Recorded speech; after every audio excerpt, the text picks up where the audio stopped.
Hey, what's up, guys? Today I want to talk about why Fujifilm should consider going full frame. Now, I know Fujifilm has said in the past that they will never go full frame. However, I think there is a reason and a good opportunity for Fuji to go full frame. Now, I do know that they did build out a very impressive lineup for APS-C cameras, and also a very good lineup for their medium format mount as well. And I forget what that mount's called, but I know the crop one is called X mount. Fuji's X mount is actually, I believe, a little bit bigger than Sony's E mount. So the mount is able to probably support full frame, depending on if there's something else I don't know about, whatever, because I'm not an engineer, whatever. But I would assume that it's capable of doing full frame if Sony can do it. And as of right now, we are seeing mirrorless lenses for all the manufacturers, Sony, Canon, Nikon, Panasonic. Lenses are also getting smaller for full frame. And there's a lot of companies involved in making these lenses. A lot of them are for first party, some of them are Sigma, and so on, and other third party manufacturers. So they also have that going for them. And Sony has been doing other interesting things. I think maybe Panasonic as well, but I'm not quite sure. But, you know, Sony has some prime lenses that are f2.8, which are very tiny lenses. Okay, even their 1.8s or 1.7s or whatever, those are small. But if you want to get even smaller, there are some 2.8 lenses from Sony. And those lenses are getting small. And a lot of people today, let's be honest, they want full frame. And Fuji is not offering full frame. Now, there are some workarounds to get full frame on Fuji.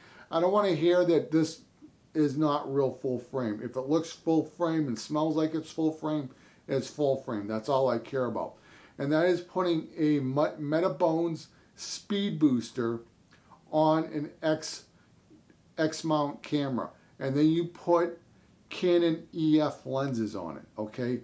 But sometimes there can be flare issues and other things like that because you're dealing with extra glass. The other way to get full frame for Fuji is get the medium format, get an adapter, and then put EF lenses on that. There is a 35mm crop for Fuji's medium format. Okay, so that's one way to do it. But I think Fuji, if they went full frame, people would really be interested in what they have and what they could get out of these cameras. Now, I don't know if there's some type of deal with Sony, and Sony doesn't want another competitor out there on the market and so on, and that's why they have the medium format sensors. But there are other sensor manufacturers out there. One of them was Panasonic. Now they got out of the sensor market. They sold part of their company to, I think, a Taiwanese company, and they sold 49%, and Panasonic kept 51%. Then they sold I think they sold the other 51% to an Israeli company. The company used to be called Tower Jazz, and I just remember that because of Tower Records. There used to be one here in Boston, so I used to go in there, but I think they changed the name. It's Semiconductor something, and that's what red cameras use. So Fuji does have an alternate path to go if they want to get sensors from another manufacturer, if that company does want to supply them. Now, I don't know how big this company is, if they can make all these different sensors for all these other companies. I do know that they do make sensors for red. Okay, now this sensor manufacturer, I think it's in Taiwan. That's where they make them. You know, my Olympus EPL1, EPL2, and my Panasonics, I have two of them, GH2s. Those sensors are Panasonic sensors. Everything else that I have from Micro Four Thirds is a Sony made sensor. Okay, so if Fuji has some type of deal with Sony, like, we'll give you a medium format, but you can't go full frame, type of thing, there's another outlet they can go to. Other outlets that they could go to, possibly Samsung. Samsung used to make their own mirrorless system, which was really good. I really wish Samsung stuck around, but they killed their lineup too quickly. And they had a camera, the NX1, which, I mean, was really getting some steam. Like, people were starting to pay attention, but they killed it too early. Before that model, they didn't care. Nobody really cared about Samsung. But Fuji, if Fuji came out with full frame, people would really care. Fuji is kind of a little bit of a weird system. It's not super small like Micro Four Thirds, not with all their lenses, but it's not as big as full frame. It's like in the middle of full frame in medium format. If you want small, I think Micro Four Thirds is a better choice. If you want the big boys, then you go full frame. Because whatever I forget the millimeters for the Fuji version of their 70 to 200, whatever it is, that's a hefty lens. And I think it's a little longer than the equivalent of 200, but that's a hefty lens, okay? And not all their lenses are small, like I said. So I think they do have an opportunity to go full frame.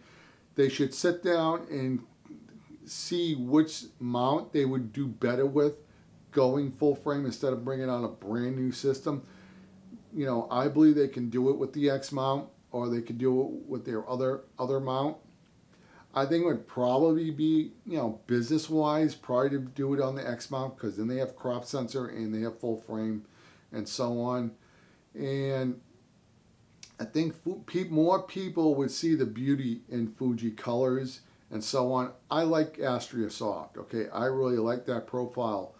But again, you know, I'm already invested in another system. I don't really want to buy into another system just yet.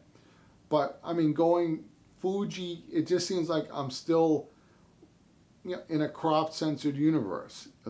You know, if I want to go full, you know, I'd probably want to go full frame after Micro Four Thirds. I don't want to get rid of my Micro Four Thirds, but I would like to explore a full frame at some point.